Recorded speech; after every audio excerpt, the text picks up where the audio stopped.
నమస్కారం వార్తా కిరణం వార్తలకు స్వాగతం. నా పేరు సుమలత. వార్తల్లో ముందుగా హెడ్లైన్స్.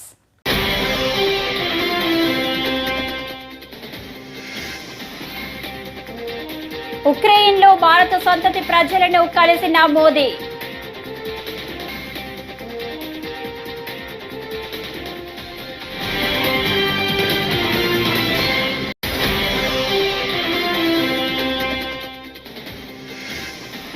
రాష్ట్రంలో 54 లక్షల కుటుంబాలకు 9 కోట్ల పని దినాల కల్పన. గ్రామ సభలో చంద్రబాబు.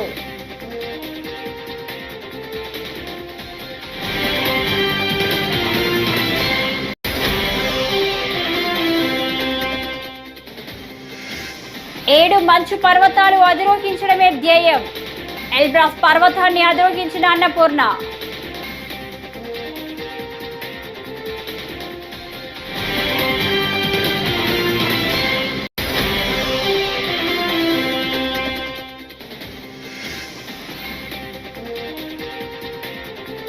మాజీ ఎమ్మెల్యే పిన్నెల్లి రామకృష్ణారెడ్డి జైలు నుంచి విడుదల.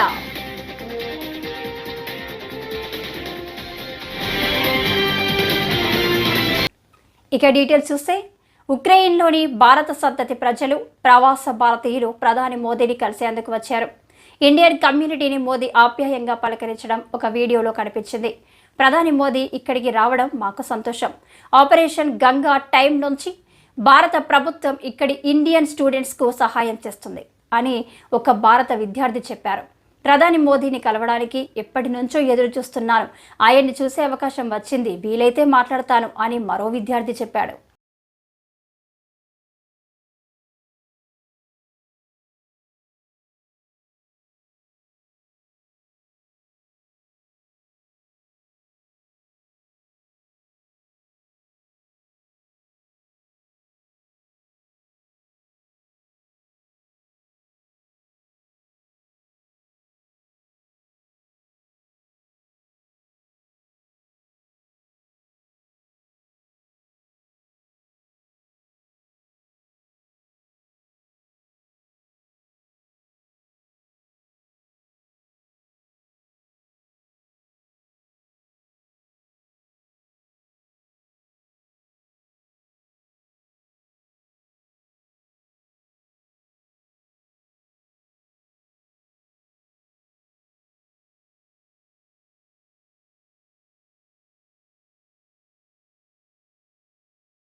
రాష్ట్రంలో గ్రామ సీమలకు తిరిగి పూర్వ వైభవం తేవడమే తమ లక్ష్యమని ముఖ్యమంత్రి చంద్రబాబు పేర్కొన్నారు. ఇందులో భాగంగా శుక్రవారం ఒకే రోజు 13,326 గ్రామాల్లో గ్రామ సభలు నిర్వహించామని తెలిపారు. గ్రామ సభల ద్వారా ప్రజలకు ఏ అవసరాలు ఉన్నాయో గుర్తించి వాటిని తీర్చడమే లక్ష్యమని, కాంట్రాక్టర్ల అవసరాలు తీర్చేందుకు కాదని స్పష్టం చేశారు. అంబేద్కర్ కోనసీమ జిల్లా కొత్తపేట పరిధిలోని స్వర్ణవానపల్లి గ్రామంలో శుక్రవారం నిర్వహించిన గ్రామ సభలో చంద్రబాబు పాల్గొన్నారు. ఈ సందర్భంగా ఆయన మాట్లాడుతూ, నరేగా నిధులతో 4,500 కోట్ల అంచనా వ్యయంతో 87 రకాల పనులకు గ్రామ సభల ద్వారానే ఆమోదం పొందుతున్నాయని చెప్పారు.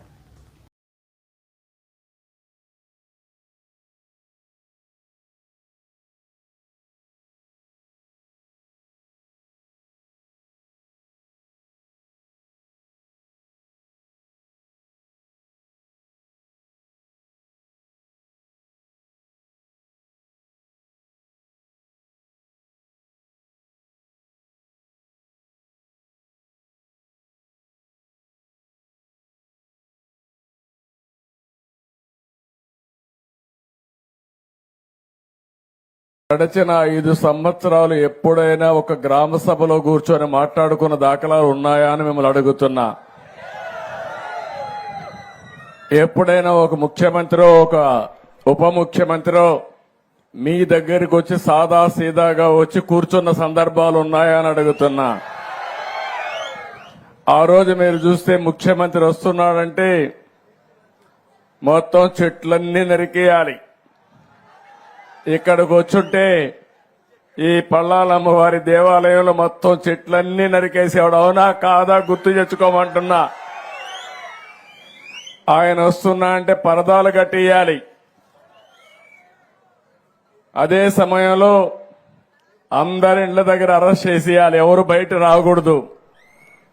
ఈ ప్రాంతం అంతా స్కూల్స్ అన్ని మూసేయాలి. అన్ని బస్సులు ఆయన మీటింగుల కోసం రావాలి. ఆడవాళ్ళైతే స్వేచ్ఛగా వచ్చి కూర్చొని మాట్లాడుతున్నారు. ఏమమ్మా అప్పట్లో ఎప్పుడన్నా మీలో నవ్వుముఖం చూశానా అని అడుగుతున్నా మిమ్మల్ని అందరినీ. స్వేచ్ఛ ఉందా అని మిమ్మల్ని అడుగుతున్నా. మిమ్మల్ని బలవంతంగా డాక్రా సంఘాలని బలవంతంగా తీసుకొచ్చి పెద్ద పెద్ద మీటింగులు పెట్టి ఉదయం నుంచి సాయంత్రం వరకు మీకు పనిష్మెంట్ ఇచ్చే రోజులవి. ఆ రోజులన్నీ అయిపోయినాయి. ఓసారి నేను చూశాను, వచ్చిన వాళ్ళు వెళ్లిపోతా ఉంటే పక్కన గోతులు తవ్వేవాళ్ళు పారిపోకుండా. ప్రపంచంలో ఉన్న 7 మంచు పర్వతాలు అధిరోహించాలన్నదే తన ధ్యేయమని ఎవరెస్ట్ క్లైంబర్ అన్నపూర్ణ అన్నారు. ఇటీవల రష్యాలోని 5,642 మీటర్లు ఎల్బ్రస్ పర్వతాన్ని అధిరోహించిన ఆమె శుక్రవారం తాడేపల్లికి చేరుకున్నారు. ఈ సందర్భంగా ఆమె మాట్లాడుతూ క్లైంబింగ్ తనకు ఎన్నో పాఠాలు నేర్పిందన్నారు. తన నెక్స్ట్ టార్గెట్ ఆఫ్రికాలో ఉన్న కిలిమంజారో అని తెలిపారు. ప్రస్తుతం సౌదీలోని జెడ్డాలో ఉంటున్నట్లు తెలిపారు. నమస్తే, నా పేరు అన్నపూర్ణ. నేను గుంటూరు జిల్లా తాడేపల్లిలో చిన్నప్పటి నుంచి పెరిగిందంతా ఇక్కడే. పుట్టింది గుంటూరు జిల్లా తెనాలి. మా నాన్నగారి పేరు బండారు శ్రీరామచంద్రరావు, మా అమ్మగారి పేరు వెంకటేశ్వరమ్మ. నాకు ఒక తమ్ముడు శ్రీపతిరావు. నా భర్త పేరు కండ్రపు మహేష్ రెడ్డి, ఆయనది కూడా తాడేపల్లె. మేము చిన్నప్పటి నుంచి చాలా లోవర్ మిడిల్ క్లాస్ బ్యాక్గ్రౌండ్లో పెరిగి పెద్దయ్యాము. చిన్నప్పటి నుంచి కూడా నాన్న ఎప్పుడు దేశం గురించి, పక్క వాళ్ళకి ఏదైనా చేయాలనే దాని గురించి ఎక్కువ చెప్పేవారు. అలాగే నేచర్లోకి తీసుకెళ్లి కొత్త ప్రదేశాలని చూపించడం, మేము ఎంజాయ్ చేస్తుంటే ఆయన చూసి ఆనందించేవారు. అక్కడి నుంచి నాకు ఈ బయటికి వెళ్ళడం, ట్రావెల్ చేయడం అనే దాని మీద ఎక్కువ ఇంట్రెస్ట్ ఉంది. ఎక్కువ ఏ చిన్న సమయం నాకు వచ్చినా నేను ఎప్పుడు నేచర్తో స్పెండ్ చేయడానికి ఎక్కువ ఇష్టపడేదాన్ని. నేచర్ మనకి ఏమి ఇచ్చిన దానికన్నా మనం నేచర్కి ఏం చేస్తాం అనే దాని గురించి ఎక్కువ ఆలోచిస్తూ ఉండేదాన్ని.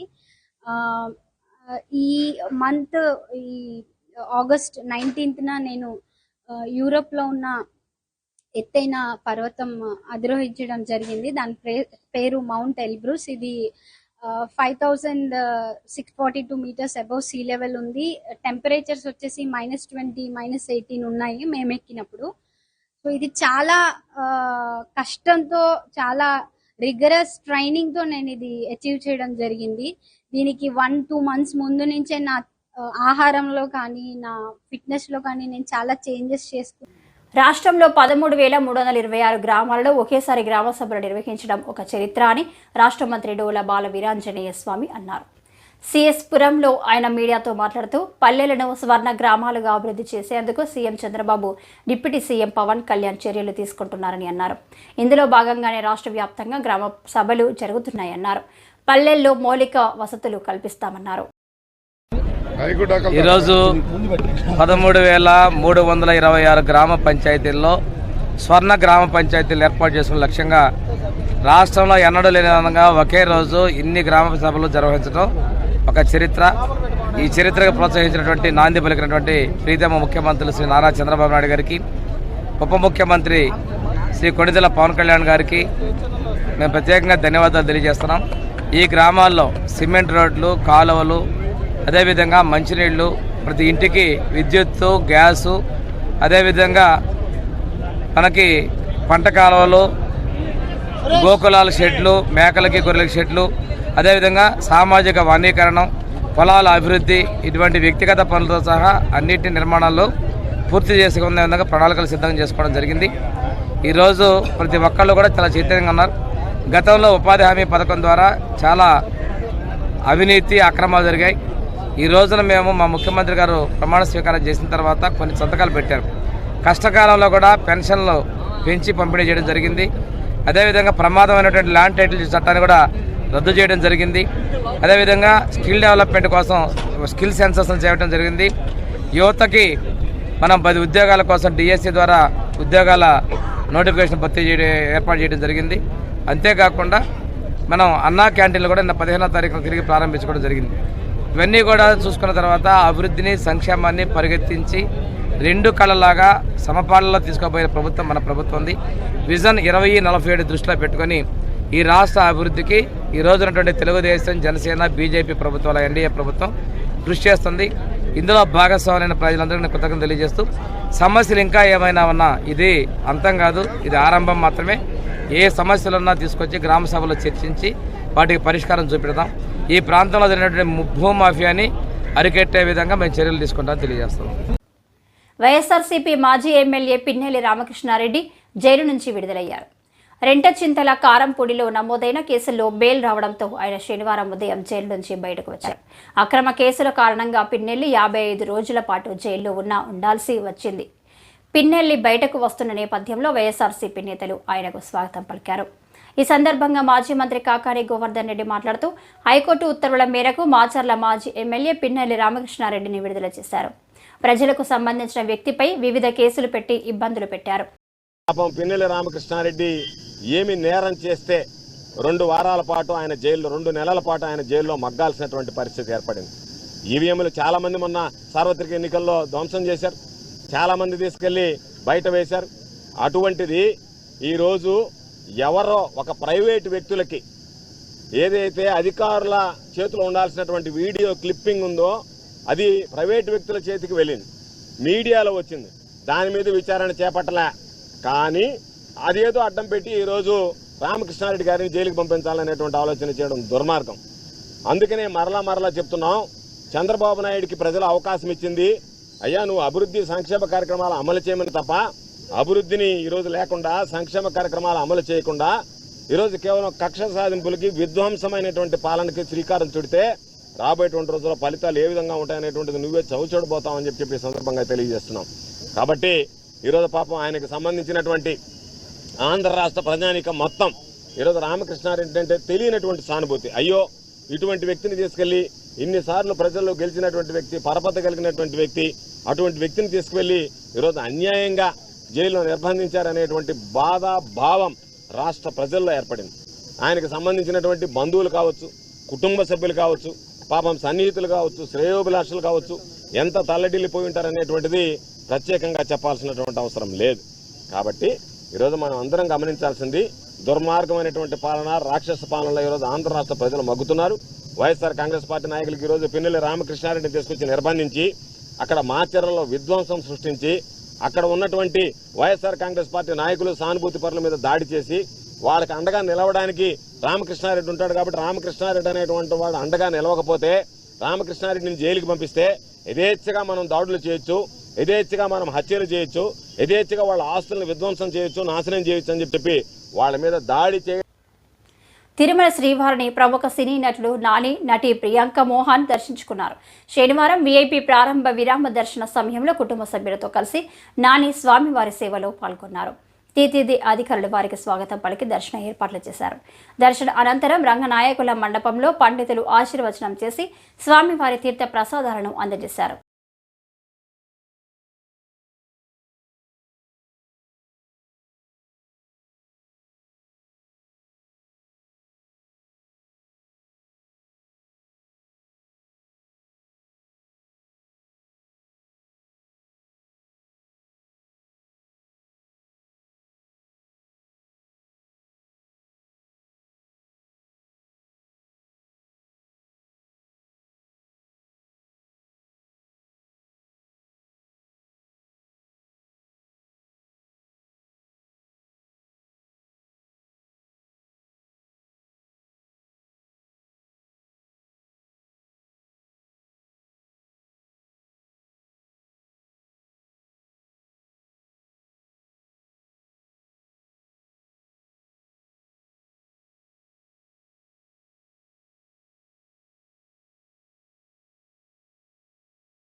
కర్నూలు శివారులోని సుంకేసుల రోడ్డులో ఉన్న సెయింట్ జోసెఫ్ కళాశాలలో చదువుతున్న ఇంటర్ విద్యార్థిని కాలేజీ భవనంపై నుంచి దూకి ఆత్మహత్య యత్నానికి పాల్పడింది. పరీక్షలో కాపీలు కొడుతుండటంతో లెక్చరర్ గమనించి మందలించాడు. దీంతో మనస్తాపానికి గురైన బాలిక భవనంపై నుంచి కిందికి దూకింది. కళాశాల నిర్వాహకుడు వెంటనే అప్రమత్తమై బాలికను సమీపంలోని వీఆర్ ఆసుపత్రిలో చేర్పించి చికిత్సలు చేయించారు. తర్వాత టీచరు సిగ్నేచర్ కూడా ఫోర్జరీ చేసుకొని వచ్చింది. ఎగ్జామ్ అయిపోయినాక లెక్చరర్ కనుక్కున్నారు అంత కాపీ చేసిందని. ఆ అమ్మాయిని పిలిచి చేస్తే ఎట్లా, నీకు మంచి స్టూడెంట్ కదా, నీకు ఇంత అవసరం వచ్చిందా నీకు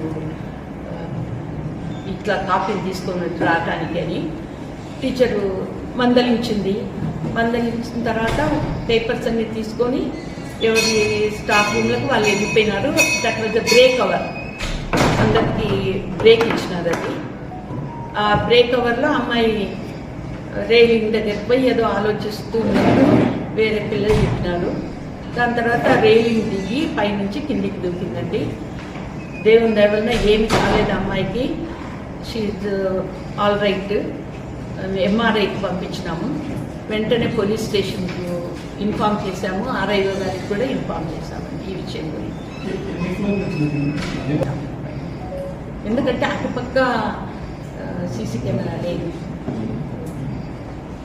అక్కడ కింద దిగిన చోట అంత గడ్డి ఉంది, గడ్డిలో పడింది. షీ స్టాకింగ్ ఎక్కడ కానీ కొంచెం రక్తం కూడా లేదు, గీరుకున్నట్టు కూడా లేదు. బాగా అందరినీ రికగ్నైజ్ చేసింది అంత ఉంది. ఎస్సీ ఎస్టీ అట్రాసిటీ నిరోధక చట్టాన్ని నిర్వీర్యం చేసే నూతన నేర చట్టాలను రద్దు చేయాలని కేవీపీఎస్ రాష్ట్ర అధ్యక్షుడు నల్లప్ప డిమాండ్ చేశారు. శుక్రవారం కర్నూలులో ఆయన మాట్లాడారు. కేంద్ర ప్రభుత్వం 2023లో భారతీయ న్యాయ సంహిత, భారతీయ న్యాయ సురక్ష, భారతీయ సాక్ష్య అధినియం పేరుతో నూతన నేర చట్టాలు అమల్లోకి తీసుకొచ్చిందన్నారు. 14 రోజుల వరకు ఎఫ్ఎస్ఐఆర్ నమోదు చేయకపోయినా ఇబ్బంది లేనట్లుగా పేర్కొన్నారని చెప్పారు. ఈరోజు మనం చూసాము, దేశవ్యాప్తంగా కలకత్తా నగరంలో జరిగినటువంటి అభయ ఘటనలో మొత్తం దేశమే స్పందిస్తూ ఉంది. అయితే ఈరోజు మనం చూస్తున్నాం, అంత దుర్మార్గమైన ఘటన జరిగితే దానికి జరిగేటువంటి న్యాయాన్ని పరిశీలన చేస్తే ఈ దేశంలో ఉన్నటువంటి అత్యున్నతమైనటువంటి న్యాయస్థానం స్పందిస్తే తప్ప న్యాయం కరువు అనేటువంటి పరిస్థితి మన కళ్ళ ముందు కనిపిస్తూ ఉంది. ప్రత్యేకంగా సుమోటోగా కేసు బుక్ చేసుకోవడం కారణంగా, సిబిఐకి అప్పచెప్పడం కారణంగా, ప్రభుత్వాన్ని ప్రశ్నిస్తున్నందువల్ల ఈరోజు కొన్ని ముఖ్యమైనటువంటి ఘటనల బయటకు వస్తూ ఉన్నాయి. కానీ అభయ కేసే కాదు, ఈరోజు దేశంలో అనేక చోట్ల ఘటనలు జరుగుతూ ఉన్నాయి. ఈరోజు దళితులపై జరిగేటువంటి దాడుల విషయంలో అసలు లెక్కే లేనటువంటి పరిస్థితి ఉంది. చాలా చోట్ల దుర్మార్గమైన అంటరానితనం నేటికి కొనసాగుతూ ఉంది. ఈ అంటరానితనం అనేటువంటిది భారత రాజ్యాంగం నిషేధించినప్పటికీ స్పష్టంగా కొనసాగిస్తున్నారు. అంటే పాలకులు దాన్ని నిర్మూలించడంలో, అధికారులు దాన్ని అడ్డుకట్ట వేయడంలో ఎంత నిర్లక్ష్యం, ఎంత వివక్షత కొనసాగుతుందో మనం ఒకసారి ఆలోచన చేయాలి. ఎందుకంటే కర్నూలు జిల్లాలో మేము పరిశీలన చేసాం. మొన్నటికి మొన్న గ్రీవెన్స్ సందర్భంగా ఈ కర్నూలు జిల్లా కలెక్టర్ గారికి కూడా ఒక 14 పేజీల నివేదికను సమర్పించాం. ఈ జిల్లాలో 13 మండలాల్లో ఉన్నటువంటి వివక్షతా రూపాలను, 80 రకాల కుల వివక్షతా రూపాలు ఎక్కడ ఏ రూపంలో కొనసాగుతూ ఉంది, దానిపైన మేము సర్వే నిర్వహించాం. మీరు అధికారులు పెట్టి సర్వే నిర్వహించండి, అవునని తేల్చిన తర్వాతనే దానిపైన చర్యలు తీసుకోండి అని చెప్పేసి చెప్తా ఉన్నాం. కానీ అలాంటి చర్యలు అధికారులు తీసుకునేటువంటి పరిస్థితి కనిపించట్లేదు. అంతకంటే ముందు జిల్లా ఎస్పీగా వచ్చేటువంటి వాళ్ళకు ఆ రకమైనటువంటి నివేదికను ఇచ్చాం. అంటే జిల్లా ఎస్పీకి ఇస్తున్నాం, జిల్లా కలెక్టర్కి ఇస్తున్నాం, అయినా కూడా స్పందన అనేటువంటిది కరువు అవుతూ ఉంది అనేటువంటిది మేము బాధపడతా ఉన్నాం.